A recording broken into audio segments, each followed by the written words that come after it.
what's going on, everybody?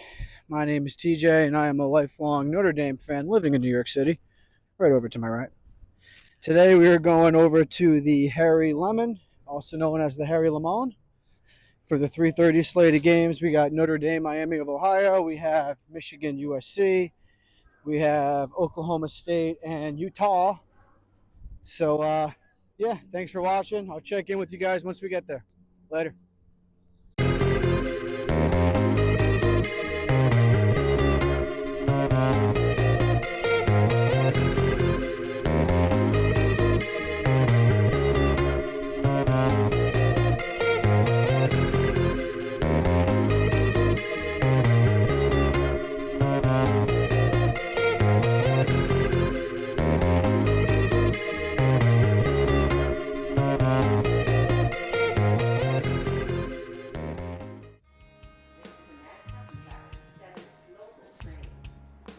All right, hey guys.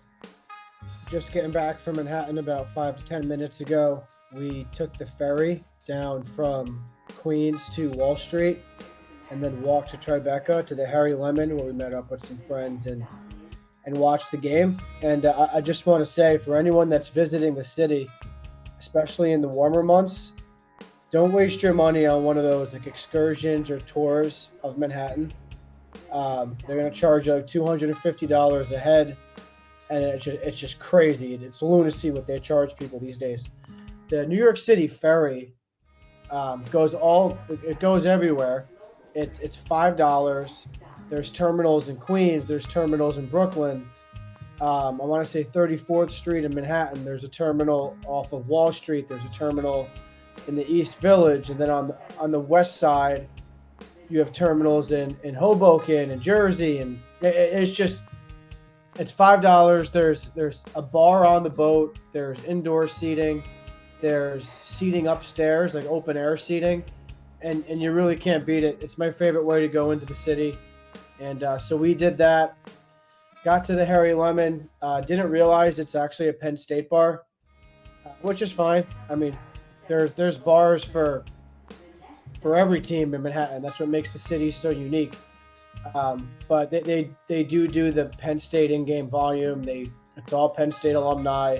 They sing that Penn State, like, ooh, yeah. Every time they score, that's coming over the speakers, which, again, is fine. They accommodated Notre Dame on a TV, and then a good friend of mine's a USC fan, and they threw that Michigan-USC game up as well. So, all in all, had a great time. Did not get any lunch or dinner there. It was just a little too crowded to do that.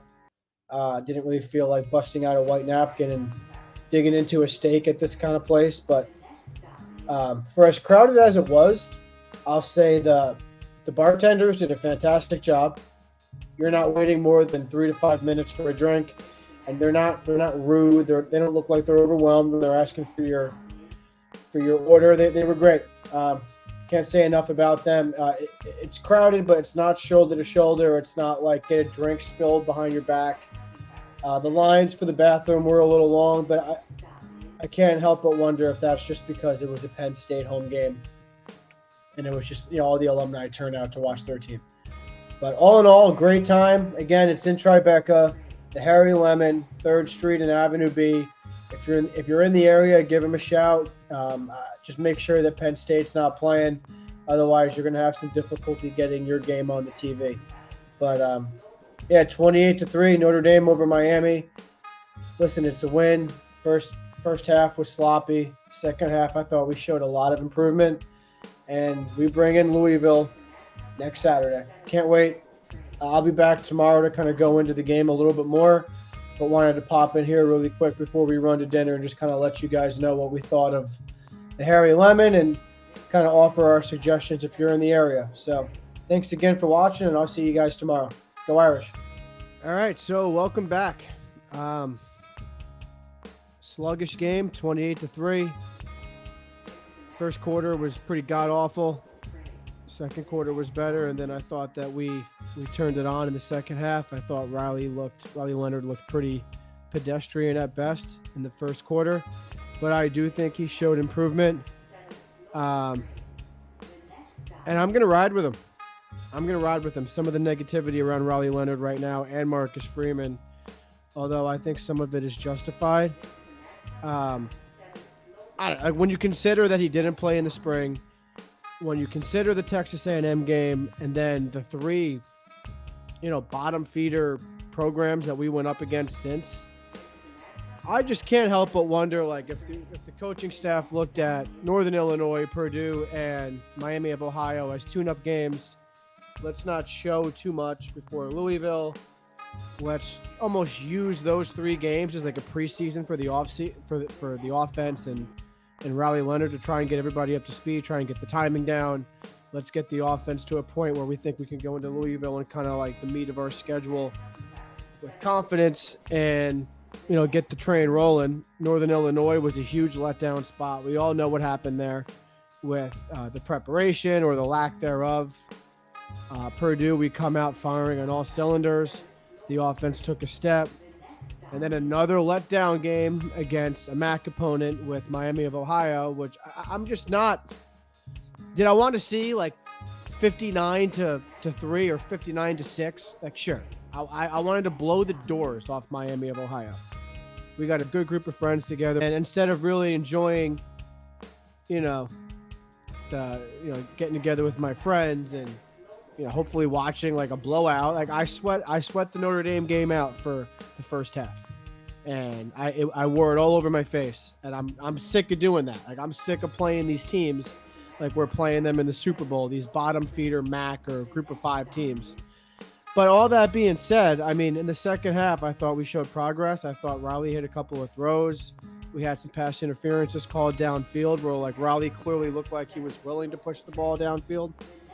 And like, I just can't help but wonder if we're not going to see the Notre Dame team that we saw in week 1 this weekend against Louisville. Louisville's a really good team. They scare me. They're fast. Our secondary is probably the strength of our team on offense and defense, and they're about to get tested by an explosive Louisville offense. So like we'll see best on best there, and then we'll see what the Notre Dame offense can muster up with Riley Leonard, our 2 running backs who are both studs, and see if we can push the ball downfield. Louisville is going to load the box. We all know how this game is going to go. I mean, Louisville is going to force Notre Dame to pass. And let's see if we can still run the ball on Louisville when they and everybody in South Bend knows that we're going to try and run the football. Let's see if we can run it anyway. If we can do that, I think we win the game comfortably. If we can't, Riley Leonard's going to have to make some plays with his arm and downfield, over the top. If they're going to load the box, there'll be room to go over the top. I do think we have wide receivers that can make defenses pay, but we haven't really hit them in stride yet, other than the Bo Collins touchdown against Miami of Ohio. So I don't know. I get shit from my friends and my family all the time with this. I'm pretty I'm optimistic to a fault, I think, sometimes. But I love Marcus. I like Riley Leonard. I can see the progress happening. And when you factor in that he literally didn't play in the spring, and what do you have, like 4 weeks in August and fall camp, to get ready for Texas A&M. We go out there, we win a brutal game in a hostile environment, and then we have 3 letdown games against bottom feeder opponents. And we play that way. And I don't know if that's a Marcus Freeman thing. And, Notre Dame has been playing down to the competition for the last 25 years. So I don't know how much we want to take from that. I just think that we're going to see a Notre Dame team this Saturday that looks a lot more like the team that we saw in College Station. I'm excited. And again, I'm optimistic. I think the plan for this weekend, it's going to be a little more low-key. Last Saturday, I think my buddies and I were a little shot out of a cannon. And I think we're going to peel it back a little bit this week. The wife and I and her brother, we're going to go see the Yanks play. They're playing at home at 1 o'clock. And then I think ND's on at 3:30. So try and get down to a bar somewhere where they'll have Peacock. I don't want to come back and just sit on the couch to watch the game, but if we have to, we will. There's a bar on 59th and 3rd called the Side Door that's kind of known as a Notre Dame alumni bar. I've been there a couple of times in the past. Last time we went there for week 1, tried to make a reservation in advance. They told us they weren't making reservations or they weren't taking reservations. We showed up there and they asked us if we had a reservation. And we're kind of condescending about it, to be honest with you. So I'm not sure I'm too keen on going back there. I might try and find somewhere else to go. But being that the game is on Peacock, I don't know how many places are going to pay for that game. But yeah, really excited. Louisville's they're a good team. They're going to push us. Jeff Brom's a hell of a coach. And this is kind of put up or shut up for Marcus Freeman and his staff. This is it. You win this game, the season's back on. You lose this game, and things get really, really uncomfortable around here. And I'm not ready for that. Not ready for that at all. This was supposed to be a really fun and exciting season. Looking at the schedule that we had, you win week 1 the way that you won, and it's like, oh, this is going to be great. We're going to go somewhere every Saturday. We're going to enjoy Notre Dame on this road to the playoffs. And Northern Illinois happens. We're not going to delve too much into that. Then Purdue, we look like world beaters again. Slight letdown against Miami of Ohio, albeit with progress from the offense. I definitely think we're getting there. And then here we go. This sets the stage for a team that beat us last year. They kind of punked us in their stadium, ran away with the game, 5 turnovers in the fourth quarter. 5 turnovers and then kind of pulled away in the fourth quarter. So we'll see. We will see how this goes. But thank you guys for watching. Like, comment, and subscribe. We're still trying to figure out how we're going to structure this to be a little different than everybody else who's kind of making Notre Dame content and doing a podcast. I don't want to do a copy and paste job here. So be patient with us. Again, go ahead and visit ndsubwayalumni.com. That's where I got this sweatshirt. Have a lot of really cool, unique ND gear that you won't find anywhere else. And go Irish.